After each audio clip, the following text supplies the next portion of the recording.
Okay. So your information is there, the information of the buyer. I always put broker, and then underneath I put my name, Cynthia Jones. So like that, in the case of that contract, my name is on there. Property area, I always do Harris County.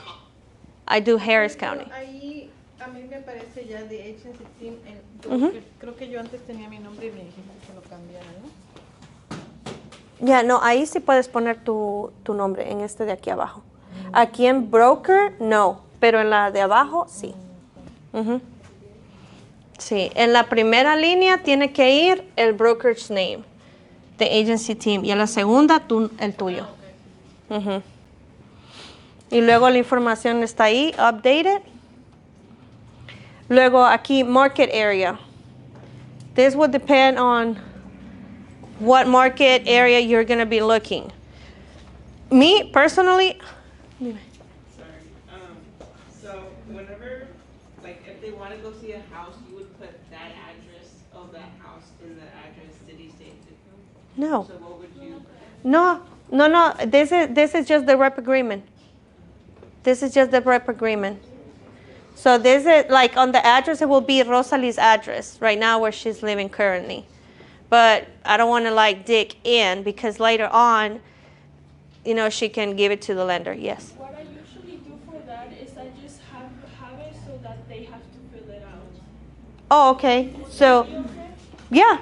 So whenever Let's say they have to sign it, assign assign it to them. to them. So it marks them, and it's like less I'm having to ask for it, but you still get it. There you Also, go. like their personal information, so if you ever have to fill out papers with their information, you can just go look at the rep agreement. So you have like their name, address, phone number, like that, so you don't have to go there. You could do that. Or what else would go there is their home address. Yeah, that's their home address. This is their home address. You can ask for it and put it yourself. You can leave it blank, or you can let them fill it out. And then your brokerage information, market area. I never put Katy, Cypress, Baytown, Highlands. I never put that. I put Harris County. Harris County is all this. Harris County is all that. It's all that. Harris County is all that. So I don't need to put it. So what I do, I put Harris County, and then I do Montgomery County, Liberty County. I do counties. I don't do cities. I do counties, so I can spread it. And then I do Beaumont, so I do Jefferson County. I don't do Beaumont, Sour Lake, China, Orange. I don't do all that. I do Jefferson County, Hardin County. I do it like that. Term, from the day that we start, and then I do like a year. I do like a year. Sometimes if they're like, well, I don't feel comfortable, okay, let's do it for 2 months. And then you do it for 2 months. But you're already creating like that, you're already impregnating like your buyer, that you are the representation, that you will be looking into their best interest and you will represent them. Broker's obligations, you know, the best efforts, client's obligations, signatures. It's going to say her name, the agency team, purchases. It's always negotiable. You gotta explain to them. It's negotiable. It is negotiable. So it's okay if you do the 3%. It's okay if you do the 2%. It's okay if you do a flat fee. When it comes to like investors, they're like finder's fee, which can be like $1,000, $2,000, and they can do it. Okay. Leases, you can do 100 or 50% of the lease, or a percentage of each month's lease. The lease flat fee, you can do, I don't know, 200, 300. It just depends. Whatever you charge. Yes. This is like wherever you charge.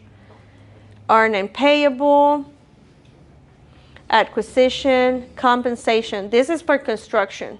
This is like whenever they want to buy land and then they also want to build. So you will be representing both. Okay?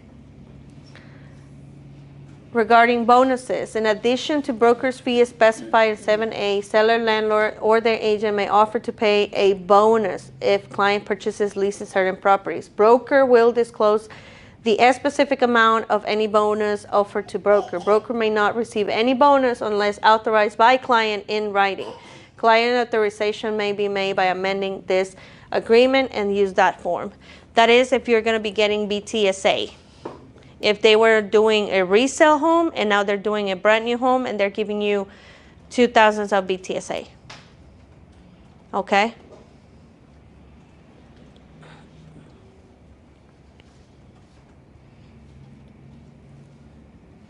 So you can write next to this paragraph, you can put BTSA or bonus.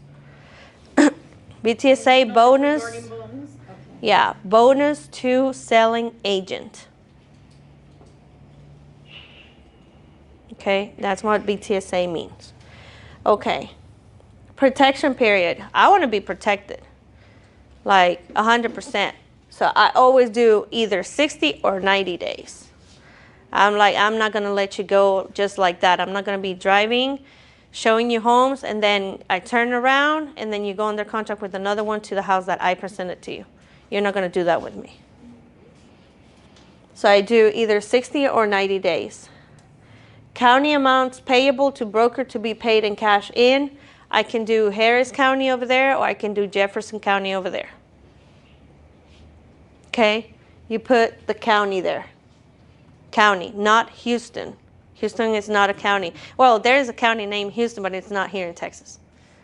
But I do Harris County. Okay. Intermediary. I already have intermediary done, just in case that one of my buyers picks and chooses a property that it's, because this intermediary, it doesn't mean that it's my listing and my buyer. No, intermediary means that the listing is in the brokerage with another, like let's say Raquel, she has the listing and I'm bringing the buyer. So that's what intermediary means. It doesn't mean like, oh, I got the buyer and the seller. No, it means that I might have that might be intermediary, but also if it's in the brokerage, it means intermediary.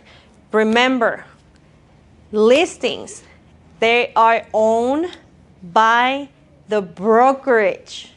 That's why whenever you change brokerages, you need to sign a hard document stating that you will be bringing those listings with you. And in that form, the HAR form for transfer listings, they have to be signed by the seller.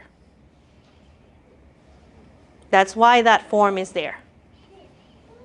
Okay? Okay. Now, information, mediation, everything. Here, you're going to click whatever you're going to be sending in the package. At first approach, I don't want to send like a bunch of stuff. I only want to send rep agreement, IABS, and consumer protection notice. So I can start with them. After that, I'm like, okay, we're good, we're done. Let's check a house. How do you feel about this? Oh, okay. Have you been pre-approved? No, I haven't been. Okay, let's get you pre-approved. You know, we want to know like how much is your purchase power, because I don't want to show you properties that you're not going to be able to purchase, you know, and you might fall in love, or maybe you're able to buy something a little bit more expensive, a little bit more nicer than what we're looking for. So you can just get it like that. Special provisions, we're not attorneys, so we don't put nothing over there, okay? And then signatures. So I send it over, I click save and share, and then it's going to be sent to Rosalie, and I'm only needing her signatures. And that's it. So those were the 5 documents. Any question with those documents? Any questions? I do have a question. I'm sorry. Sorry, everybody. No, that's why we're here. On the page 205, Mm-hmm, on other compensation, mm-hmm. okay.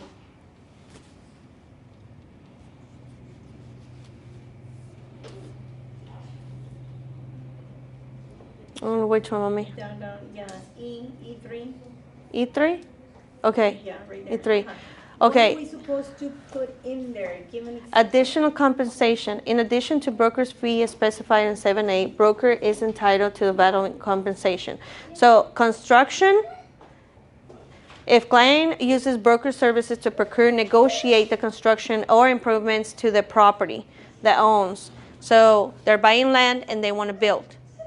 So then you put right there, fee equal to, and then you put whatever fee you're going to do on, because they're, buying land is going to be cheap, and then building, you already know that to build is like 200,000.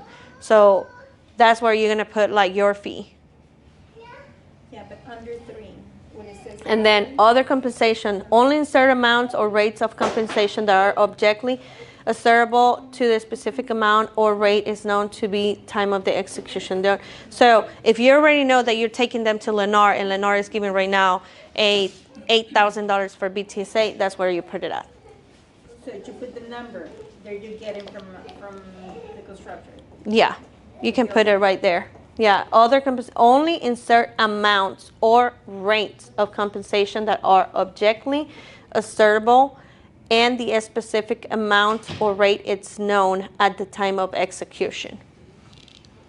Like you already know for a fact that you're gonna get it. But you see, like if we don't go with new construction first, you don't put it. Yeah. And then you go to new construction and you get a BTSA. Mm-hmm. Do you have to amend it or? Right there. Yeah. Agreement. Use. Oh, okay. There you go. Okay. Mm-hmm.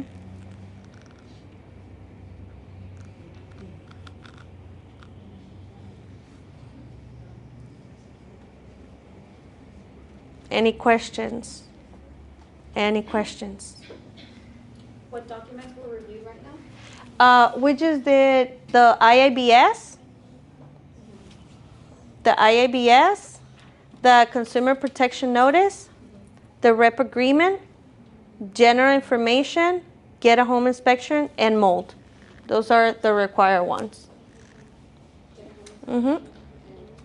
And then as soon as you have it, I know everybody is starting. As soon as you have it, you don't feel comfortable, give me a call. Hey, Cynthia, can you please give me a hand? Just check on this, because I see it in this way. If I see them first before you send it to your client, to your buyer, I get to see them again, like, okay, these are good. Oh, you need to change this, or you need to change that. Because what's going to happen next, I'm going to be like, you're missing this signature. You got all these blanks. Now you have to go again, do it, and send it over again for signatures. Yes? Do you recommend, because what I do whenever I have them sign it, I download it, and then I send them an email with that same document, like not filled out, without signatures, just with the information, and I send them an email with like an overview of like, hey, this is what every page like it's going over. Do you recommend doing that? Like explaining them? Yeah. You can. I mean, that's up to you. Whenever I do these documents, I'm on the phone with them. I'm on the phone with them and like, hey, and then they start all the questions, or if I'm like sitting down with them, I'm like with them, like explaining them everything. I do explain all the addendums first, because it's like easier. And then at the rep agreement, like I explain them, oh, this is how much like I charge, but don't worry, I'm gonna try to get this from the seller side, so I hope that there's no cost to you, like I'm gonna try my best. And then that's it. So the other thing, whenever you share it, if you want to share it like this, what I do with sharing with title companies, when I have to share it, I do reshare and then attach PDF to the email. So when I do this, what's going to happen is that she's going to have the link to sign the documents, but also she's going to have a PDF with those documents on her email.